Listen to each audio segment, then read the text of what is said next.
Hey everybody, you're back with the Emerald Bolt for another week. Today's subject is going to be split into two parts, and it's primarily going to be on the elements of harmony, the objects, as in the stones or crystals or elements of whatever they are, and the elements themselves, so the main six. But the main six part is going to come next week. So, the elements of harmony themselves, the actual six stones.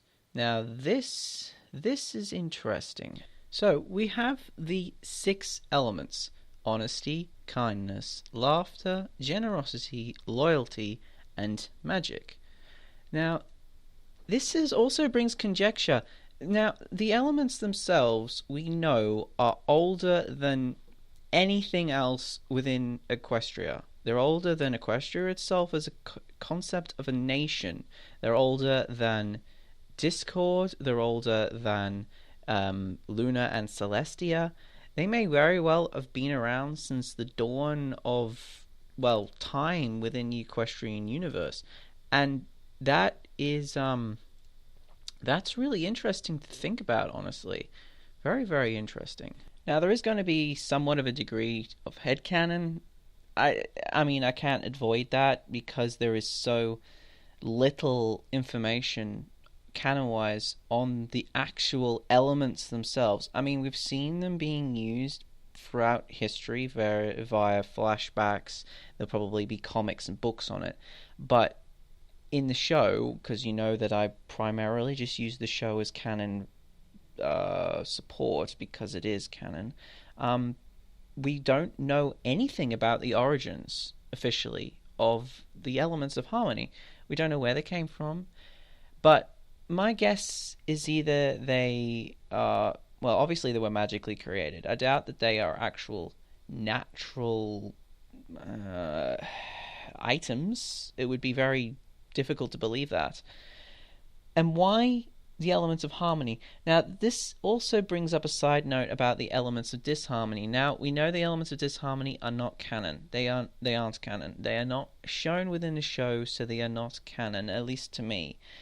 Which are supposed to be the opposites. So it would be betrayal, it would be sadness, it would be selfishness, it would be anti-magic, it would be a few other things.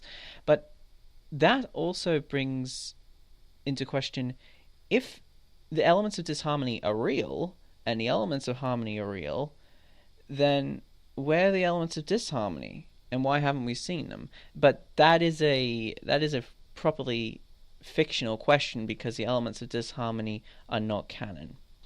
Because as a show itself, MLP is an uplifted, good people, well, ponies always win kind of show, which annoys the fans to a certain degree. A lot of fans are really starting to get a bit miffed by the fact that all of the villains are either defeated or reformed.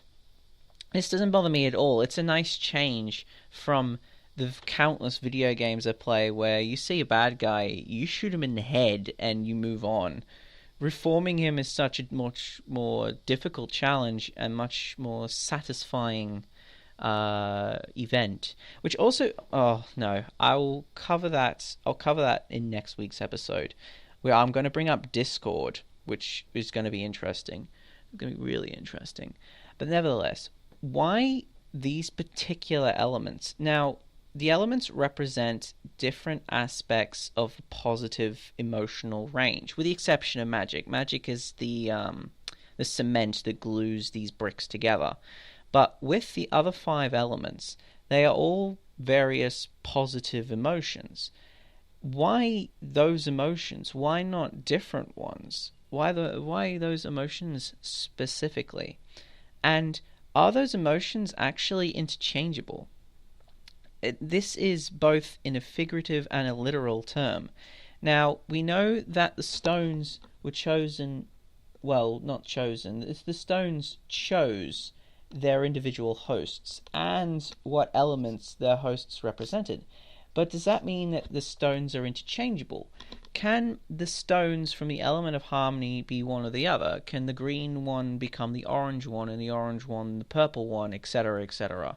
or are they fixed stones? It also brings up to mind, are the stones interchangeable within emotion range? Now, we know that the book that Twilight read at the beginning of season one said that their emotions were not fixed, but that's what they thought the emotions were. But because the elements of harmony are such a mysterious devices, let's say, very little is known about them. I mean, they're being wielded by ponies who really don't understand the true power of what the elements represent, because we've seen the power that they have. The elements have literally saved Equestria from evil, what, 4, 5, 6 times now? They weren't just minor events, they were serious, unavoidable, history altering events that the elements saved Equestria. Now, when I say elements, I don't mean the main six, because despite how good the main six are, they're not the elements themselves. The main six hold their power, and their power has defeated the enemies of Equestria only because of the stones.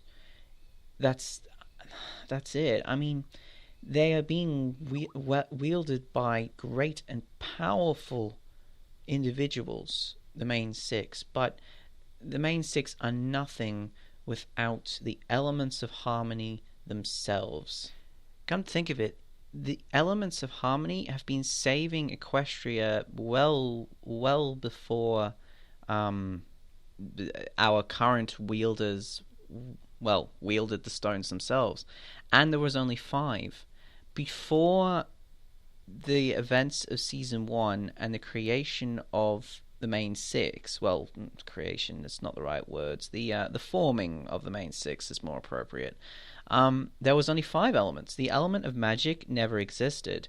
It was just this elusive 6th element that no pony knew about, which also brings into question, how powerful is the element of magic? Because beforehand, Celestia has, we've only seen Celestia use it, so in the show. So if any other ponies have used it, please don't kill me in the comments. It's only in the show that I'm going on. You have to learn that by now. But Celestia has used, that I'm aware of, the elements of harmony twice now to defeat 2 massive opponents. Her own sister Nightmare, when she was fallen to become Nightmare, to imprison her in the moon, and Discord to imprison him in stone for the next 1,000 years. I would take it. Actually, no, it'd be longer than that, because Luna assisted with Discord's imprisonment. So Discord's probably been in prison within that stone for greater than 1,000 years, maybe 1,200 years or something along those lines. Nevertheless, that attests to the absolute power that these stones possess. Also, another thing that I have noticed, that, there is no killing in the show, so it might be that reason, because it is a children's television entertainment, but the elements have not killed anyone at all. I mean, even when Tarek, who should die, didn't. He was banished back to Tartarus. Oh man, the Greek mythology running through this is brilliant. I love Greek mythology. But nevertheless, this is interesting, just to think about the stones themselves and how long they've been around. Considering the age of Equestria as a country, the stones may very well have come into the hands of other groups of elements that before Luna and Celestia came into existence, because I believe that there was the 3 races, Earth, Pegasi, and Unicorn, before even Celestia and Luna existed. The way humanity existed before Jesus came along.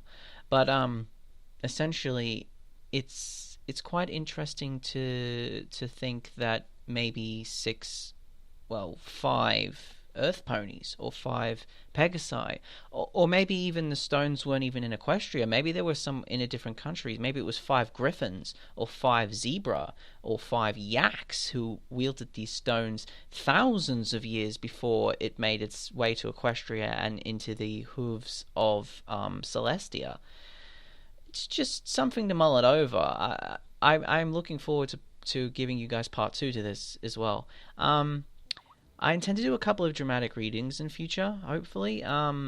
Well, dramatic readings isn't really it. It's just me reading some decent RPs in my opinion, and you guys enjoying the audio for them.